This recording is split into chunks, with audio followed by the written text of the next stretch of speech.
పట్టుకొని తగలబడిపోతుంటే ఆయన మాత్రం ఫిడేల్ వాయించుకుంటూ కూర్చున్నాడట. రేవంత్ రెడ్డి గారి కథ కూడా గట్లే ఉన్నది. ఎందుకంటే ఇక్కడ 7 రైతుల ఆత్మహత్య 48 గంటల్లో 8 మంది కూలీలు ముఖ్యమంత్రి గారి సొంత జిల్లాలో అక్కడ సొరంగంలో ఇరుక్కొని పోయి ఉన్నారు. ఇది ఏది సోయి లేదు ఆయన మాత్రం ఆయన పాటికి ఆయన ఇవాళ చక్కర్లు కొడుతూ గాలి మోటార్లు తిరుగుతూ గాలి మాటలు చెప్తూ మళ్ళీ ఢిల్లీకి పోయినట్టు 36సారి. ఇప్పుడే నాకు అర్జెంటు పని ఉన్నదని ఢిల్లీకి పోయినట్టు 35 సార్లు పోయి పీకింది ఏంది, 36సారి పోయి పీకేది. నాకు ఇలా కడుగు 36 సార్లు. నేను నాకు కోపంతో చెప్తలేను, కేవలం మీరు ఆలోచించమని కోరుతున్నాను. 35-36 సార్లు పోయి కనీసం మంత్రివర్గ విస్తరణ కూడా చేసుకోలేకపోతున్నాడు. ఇంకా అందులో కూడా 6 ఖాళీలు ఉన్నాయి, అది కూడా పూర్తి చేసుకోలేడు. కనీసం రాష్ట్రానికి హోంమంత్రి లేడు, విద్యాశాఖ మంత్రి లేడు, సంక్షేమ శాఖ మంత్రి లేడు, అవి కూడా నియమించుకోలేని అసమర్థుడు. ఈయననట పెద్ద పెద్ద మాటలు, కేసీఆర్ను మాయం చేస్తా అంటాడు, కేసీఆర్ ఆనవాళ్ళు లేకుండా చేస్తా అంటాడు. తెల్లారి లేస్తే కేసీఆర్ జపం చేయని రోజు ఉండదు, నోరు తెరిస్తే కేసీఆర్ తప్ప ఇంకోటి యాదికి రాదు. నిద్రలో కూడా కేసీఆర్ యాదికి వస్తాడు, అది కూడా పక్క. వాస్తవం ఏంటంటే నిజంగా చెప్తున్నా, ఇది మీకు తెలుసు, నాకు తెలుసు, రేవంత్ రెడ్డి కూడా తెలుసు. వాస్తవం ఏంటంటే నిజానికి రేవంత్ రెడ్డి గారు కూడా ఎలక్షన్లకు ముందు, అసెంబ్లీ ఎలక్షన్ల ముందు వాళ్ళ దగ్గర దోస్తులకు చాలామందికి చెప్పుకున్నాడు, ఈసారి మనం గెలుస్తలేము, మనకు 40 సీట్ల దాకా వస్తాయి, ఈసారి ప్రతిపక్షంలో ఉండాలి, గట్టిగా కొట్లాడాలి, కేసీఆర్ ఉన్న రోజులు మనం గెలవం, అటెన్గా చూసుకుందాం వచ్చే 5 ఏళ్ళకని చెప్పుకున్నాడు అందరికీ. కానీ ప్రజలు అడిమారి గుడ్డి దెబ్బలుగా తలిగింది, అట్లా లక్కీల అడిగి తలిగింది. ఎందుకు నమ్మిండ్రు? ఏం నమ్మిండ్రు? ₹1,00,000 కేసీఆర్ ఆడపిల్ల పెళ్లికి ఇస్తుంటే ఏం చెప్పిండి? కేసీఆర్ గారు ఇచ్చే 1,00,000 పెళ్ళి అయిపోయినాక వస్తుంది, పెళ్ళి అయిపోయి పిల్లలు పుట్టేటప్పుడు వస్తుంది. మీరు ఇట్లా లగ్న పత్రిక పెట్టుకోగానే ₹1,00,000తో పాటు తులం బంగారం ఇస్తా అని చెప్పి ఆడపిల్లల మనసు కొల్లగొట్టిండు. అట్లే రైతులకు ఏం చెప్పిండు? రైతన్నలందరికీ కేసీఆర్ బిచ్చమేసినట్టు 10,000 ఇస్తుండు, నేను 15,000 ఇస్తా. కేసీఆర్ ₹1,00,000 మాఫ్ చేసిండు, నేను 2 లక్షలు మాఫ్ చేస్తా. కేసీఆర్ మాఫ్ చేయంగా మొత్తం లాభపడ్డోళ్ళు కూడా అర్జెంటుగా బ్యాంకు గురుకుండ్రి, ఊరికి మీరు 2 లక్షలు తెచ్చుకోండి, నేను వస్తూనే ఉన్నా, రాగానే ఎంబడే డిసెంబర్ 9 నాడు సంతకం పెట్టి రుణం మొత్తం మాఫ్ చేస్తా అన్నాడు. ఇలా రేవంత్ రెడ్డి గారి ప్రభుత్వం వచ్చి ఒక 450 రోజుల దాకా అవుతా ఉంది. 450 మంది రైతులు రోజుకొక్కరు చొప్పున చచ్చిపోయింది ఈరోజు వరకు ఆత్మహత్య చేసుకొని. మనం ఆలోచించాలి, మరి కేసీఆర్ ప్రభుత్వమేమో ఈ పరిస్థితి లేకుండే.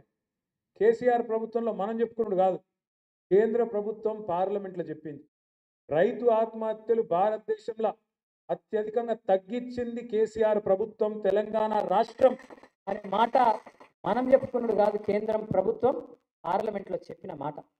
మళ్ళీ ఒక్కసారి ఆత్మహత్యలు ఎందుకు చాలైనాయి? ఏం జరుగుతున్నది? కాలం తెచ్చిన కరువా, కాంగ్రెస్ తెచ్చిన కరువా? మనం అర్థం చేసుకోవాల్సిన అవసరం. కేవలం కేసీఆర్ మీద కోపం, కేసీఆర్ ఆనవాళ్ళు ఉండొద్దనే ఒక ఆరాటం, దాంతో ఇలా మేడిగడ్డ కాళేశ్వరంలో 3 రిజర్వాయర్లు, 19 పంప్ హౌజులు, 3 బ్యారాజులు, 19 రిజర్వాయర్లు, అదేవిధంగా 21 పంప్ హౌజులు. ఇట్లా కాళేశ్వరం అంటే ఎక్కడో అక్కడ గోదావరిల కింద 80 మీటర్ల మీద ఉండే కాడి నుంచి హైదరాబాద్ దగ్గర, హైదరాబాద్ నెత్తి మీద కుండబెట్టినట్టు 618 మీటర్లకు పైకి అప్పుడెప్పుడో శివుడు గంగను కిందికి దించిండట, కేసీఆర్ ఏమో గంగను పైకి తీసుకొచ్చిండు. అక్కడ 80 మీటర్ల నుంచి 618 మీటర్ల కాడికి తీసుకొచ్చి కొండపోచమ్మ సాగర్ నింపి కాళేశ్వరం అనే ప్రాజెక్టు ప్రపంచంలోనే అతిపెద్ద లిఫ్ట్ ఇరిగేషన్ ప్రాజెక్ట్, ఆ ప్రాజెక్ట్ కట్టాడు. అందులో 3 బ్యారేజీలు ఉన్నాయి. అందులో 3 బ్యారేజీలల్లా 340 పిల్లర్లు ఉన్నాయి, 340 370 పిల్లర్లు ఉన్నాయి. అందులో ఒక్క పిల్లర్కు బర్రె పట్టింది, ఒక్కటి. దాన్ని పట్టుకొని ఎంత కథ చేసినప్పుడు కాంగ్రెస్ వాడేమో దున్నపో తినిందంటాడు, బీజేపీ వాడేమో దుడ్డని కట్టేరా అంటాడు. ఆ బర్రెను పట్టుకొని దానికి రాహుల్ గాంధీని తెచ్చి ఎన్డీఎస్ఏనట, ఇంకోటట ఆగమేఘాల మీదకి ఇగో ఇది చూసినారు, ఇగో ఇదే పర్రె చూసినారు, మొత్తం పోయింది. 1,00,000 కోట్లు ఇళ్ళకెళ్ళి పోయినాయి, పర్రెలకెళ్ళి త్వరలకెళ్ళి కిందికి వీకినాయి, మొత్తం జనాన్ని ఆగం చేసి కాళేశ్వరం అంటేనే అవినీతి, ఇది అది డామ్ డూమ్ అని చెప్పి మొత్తానికి ఓట్లు దొబ్బినావు జనాలను. నువ్వు తర్వాత ఇంకా మళ్ళీ నా పూలన్న ఉన్నారు కదా యూట్యూబ్లో, అందరు కలిసి మొత్తం కేసీఆర్ తిట్టుడే పనిగా పెట్టుకొని జనాల నెత్తులు పాడు చేసి రైతుల నెత్తులు కూడా ఖరాబ్ చేసి మొత్తానికి ఏదో జరగందేదో జరిగినట్టు చూపెట్టి ఆయనతో ఓట్లు కొట్టుకున్నారు. మరి నేను అడుగుతున్నా ఈరోజు ఇదే మేధావులను ఈ రాష్ట్రంలో ఉండే మీడియాను కూడా నేను అడుగుతా ఉన్నా.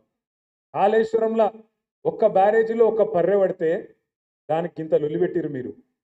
మరి అలా సుంకిశాల కూలిపోతే అక్కడ రిటైనింగ్ వాల్ కూలిపోతే ఎవ్వరు మాట్లాడరు.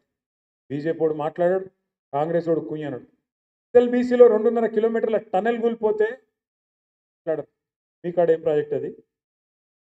పెద్దవాగు ఖమ్మం దగ్గర కొట్టుకపోతే ఆ బ్రిడ్జ్ కొట్టుకపోతే ఎవడు ఎన్డీఎస్ఏ మాట్లాడాడు, ఎవడు ఎన్డీఏ మాట్లాడాడు. చూడండి, ఇలా రేవంత్ రెడ్డికి రక్షణ కవచంలాగా ఉన్నది ఎవరో కాదు, బీజేపీ. నేనేదో ఉత్తగా చెప్తలేను ఈ మాట. లేకపోతే మేడిగడ్డల పర్రె పట్టింది అని రేవంత్ రెడ్డి అనగానే తెల్లారే వరకు వాడొచ్చి వాలిపోలే గద్ద లెక్క. బీజేపీ ఎన్డీఎస్ఏ అని వస్తుంది, నేషనల్ డ్యామ్ సేఫ్టీ అథారిటీ. వస్తాడు, వచ్చేది ఇట్లా చూసినట్టు చూసి తెల్లారే వరకే బీజేపీ ఆఫీస్లో ఒక రిపోర్ట్ తయారు చేసి ఇక్కడ ప్రజల మీద వేసి ఎలక్షన్లలో గోల్మాల్ చేసి. మరి ఇవాళ ఎస్ఎల్బీసీలో టన్నల్ కూలి దాదాపు 72 గంటలు అవుతాను. ఎందుకో రాడు, మరి ఎన్డీఎస్ఏ రాదు, ఏ బీజేపీ వాడు మాట్లాడాడు, ఎవరి నోరు పెగులుతలేదు. కిషన్ రెడ్డి మాట్లాడాడు, బండి సంజయ్ అన్నాడు అన్నాడు. ఎందుకు ఏమొచ్చింది ఇబ్బంది మీకు? ఎందుకు మాట్లాడతలేరు? సుంకిశాల రిటైనింగ్ వాల్ కూలిపోతే దాని మీద ఒక సోదరుడు మహబూబ్నగర్ జిల్లాలో గవినోల శ్రీనివాస్ అని ఉంటాడు, ఆయన ఆర్టీఐ కింద దరఖాస్తు పెట్టుకున్నాడు. ఎంత నష్టమైంది, ఎందుకు కూలిపోయింది చెప్పాలి, కాంగ్రెస్ ప్రభుత్వం అవినీతి వల్ల కూలిపోయిందా, ఏమిటికి కూలిపోయింది చెప్పాలి అంటే ఏం ఆన్సర్ ఇస్తారు తెలుసా? ఏం జవాబు ఇచ్చారు ఎరికేనా? ఇది దేశ భద్రతకు సంబంధించిన అంశం, మీకు చెప్పమాట. ఏది రిటైనింగ్ వాళ్ళు సుంకిశాలలో కూలిపోతే అది దేశ భద్రతకు. ఏమైనా చైనా సరిహద్దులు ఉందా, పాకిస్తాన్ సరిహద్దులు ఉందా? ఈడ ఆంధ్ర తెలంగాణ బార్డర్ కార్డు ఉంటే, అది కూడా మన తెలంగాణలో ఉంటే, అలా రిటైనింగ్ వాళ్ళు మీ అవినీతి వల్ల కూలిపోతే, మీ కమిషన్ల వల్ల కూలిపోతే దాని మీద బీజేపీ వాడు మాట్లాడాడు. ఒక తమ్ముడు శ్రీనివాస్ అడిగితే దేశ భద్రతతో ముడిపడిన వ్యవహారం కాబట్టి సమాధానం అంటున్నది రేవంత్ రెడ్డి ప్రభుత్వం. అదే ఈరోజు ఎస్ఎల్బీసీలో టన్నెల్లో కూలిపోతే బీజేపీ వాడు మాట్లాడాడు. ఈ రెండే కాదు నేను చెప్పేది, ఒక్కసారి జాగ్రత్తగా వినండి. ప్రధానమంత్రి నరేంద్ర మోడీ గారు వస్తారు తెలంగాణకు పార్లమెంట్ ఎన్నికల ప్రచారంలో. ఏమంటాడు ఆయన వచ్చి? ఈ రాష్ట్రంలో కాంగ్రెస్ పార్టీ అత్యంత అవినీతి ప్రభుత్వాన్ని నడుపుతా ఉన్నది. ఇక్కడ ఆర్ఆర్ ట్యాక్స్ వసూలు చేస్తున్నారు, RR tax, Rahul Revanth tax వసూలు చేస్తున్నారు.